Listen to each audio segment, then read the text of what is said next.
everyone, it's Danielle Walker from Against All Grain. Lately, I have been craving things that are crisp and crunchy and cool. As you can tell, I'm pregnant, so my cravings come on and they come on strongly. And this salad I have been eating tons of, especially with our really hot 100+ days that we've been having lately. So I'm gonna start with making the dressing. It's very simple. I like to do it all in my blender because it minimizes all of the chopping. I also feel like the blender does a really great job at emulsifying dressing so you get that smooth finish that you're looking for. Of course, you can all mix this by hand if you'd like, or you can use an immersion blender, but this is my favorite method. So we're going to start with just some natural almond butter. It's unsweetened, but it does have a little bit of sea salt in it, and there's no added oils.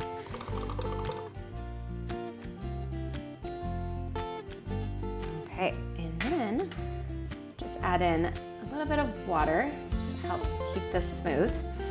Some fresh lime juice, give it a nice little zing.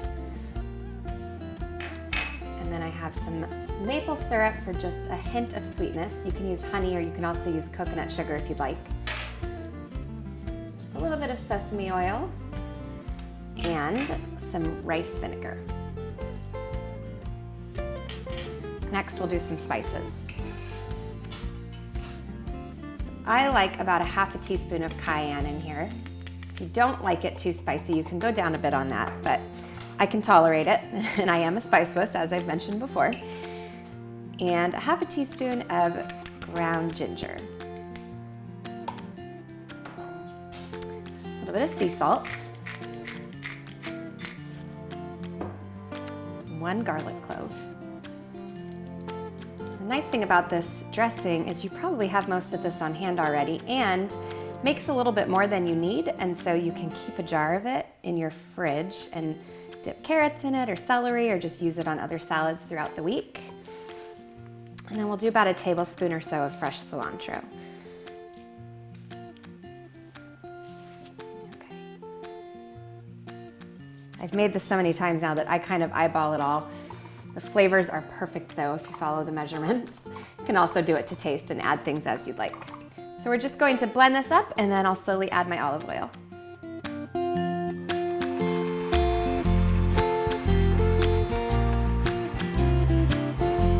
Okay, so with the blender running on low, I'll drizzle in my olive oil. If you're doing this by hand, just have one hand whisking while you're drizzling the oil with the other hand. It'll help it not separate. Going to do about a 1/3 cup of olive oil or until you start to notice the dressing get a little thicker and creamier.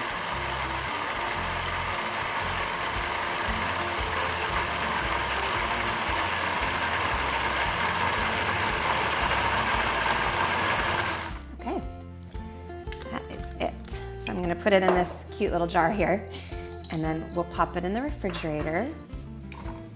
And again, like I said, it can stay in there for a few days, so you could make this in advance. And then we'll get started on our salad after that.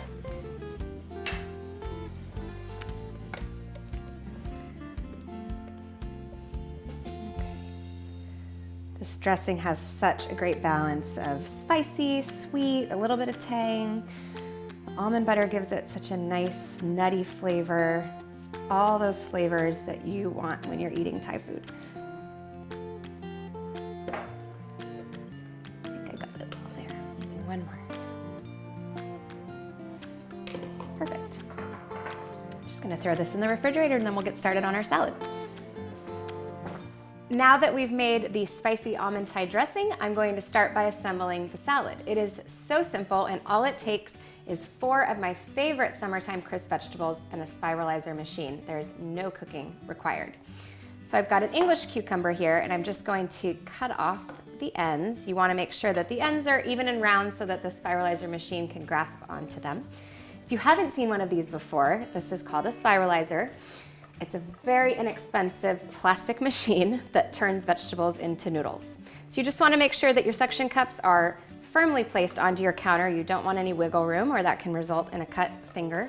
I have experience with that. And we're going to use the smallest blade here for noodles. And just go ahead and place that in there. What you want to do is put one end of the cucumber on this round part And then we'll secure the other end on the one with the tines. And all you have to do is turn and watch the magic happen. I like to place a little bit of pressure with my right hand, the cranking hand, kind of going inwards. That helps the cucumber just go right through the machine. It helps you get these long, continuous noodles instead of those little half moon shapes.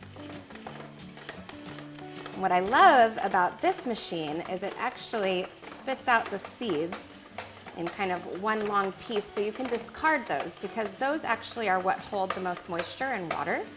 And that is what can make your pastas or your salads watery when you use things like cucumber and zucchini.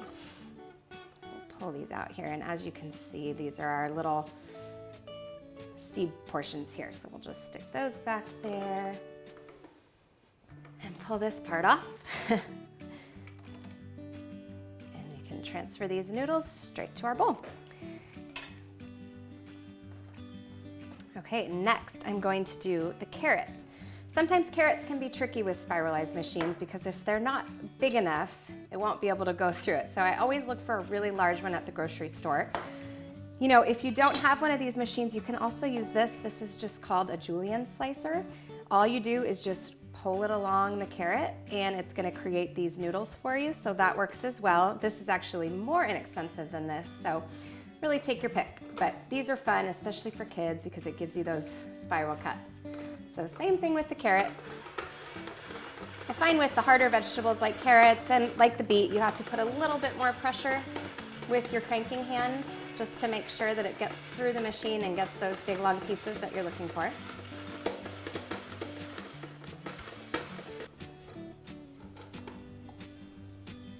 I don't know why, but I just love carrots spiralized. You get these cute little tight spirals. Plus it adds such beautiful color to a salad. Okay, and next up is our jicama. If you're not familiar with jicama, it's a very bland vegetable, but I love the crisp that comes from it. I kind of feel like it's a cross between a water chestnut and an apple or an Asian pear, but it adds just a really refreshing flavor and crunch to any salad.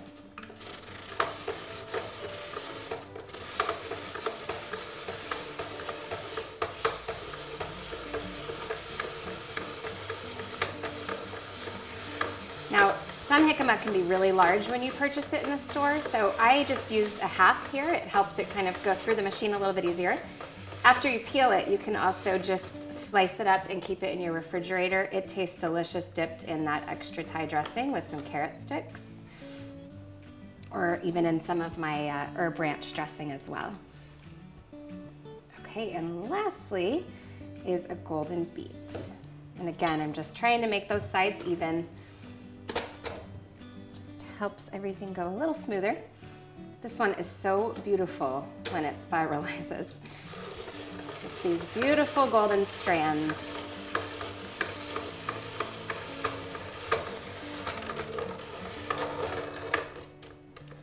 Okay.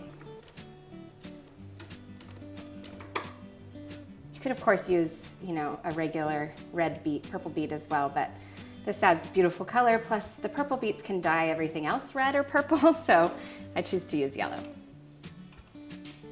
Okay, clean up our surface here a little bit.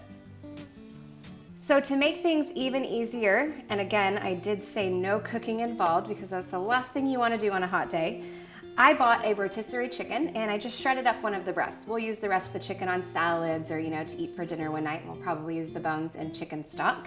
But this is a super simple way to have chicken and add it to your salads.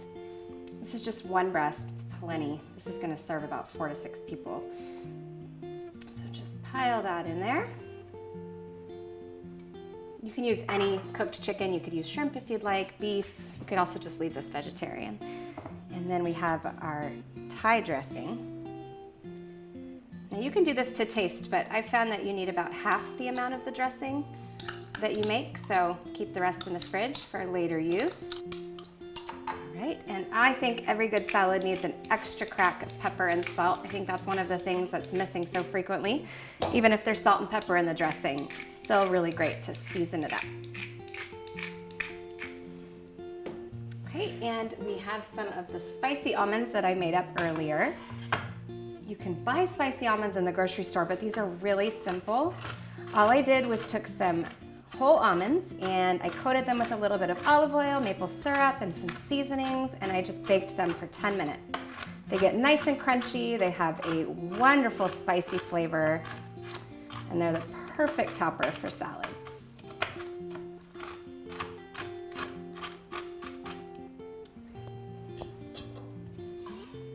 Okay, we'll put those on top. The key to a good salad, I think, is a contrast of textures and flavors. These almonds do both those things. They give it a little spice, a little sweet, a little crunch.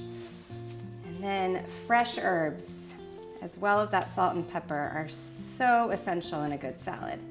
If I ever have any extra herbs in the fridge, parsley, basil, cilantro, I just throw them right in with my greens before I serve up my salad. It gives it just such a nice punch of flavor.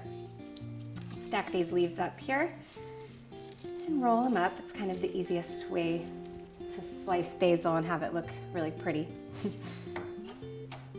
Gives you those really pretty ribbons that you see. Okay, put that all on top there. Just another pop of color and flavor. And lastly, a lime. There's some lime juice in the dressing already, but this just gives it that wonderful zing at the end. Fresh summer flavor.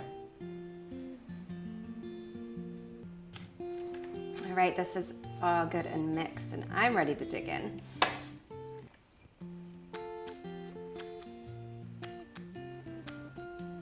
It's always the fun part, right? Perfect.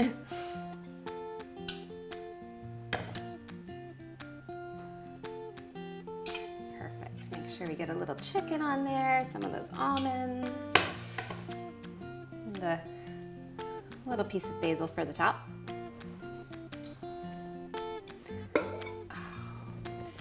Smells so good and it looks so refreshing. Thank you so much for joining me today. I hope that you try one of these Spiralized machines. I promise you it will change your grain-free, gluten-free lifestyle and add so much variety to your meals. If you liked this video, please make sure to hit the thumbs up button below. Also make sure you hit the red subscribe button so you don't miss any future recipes.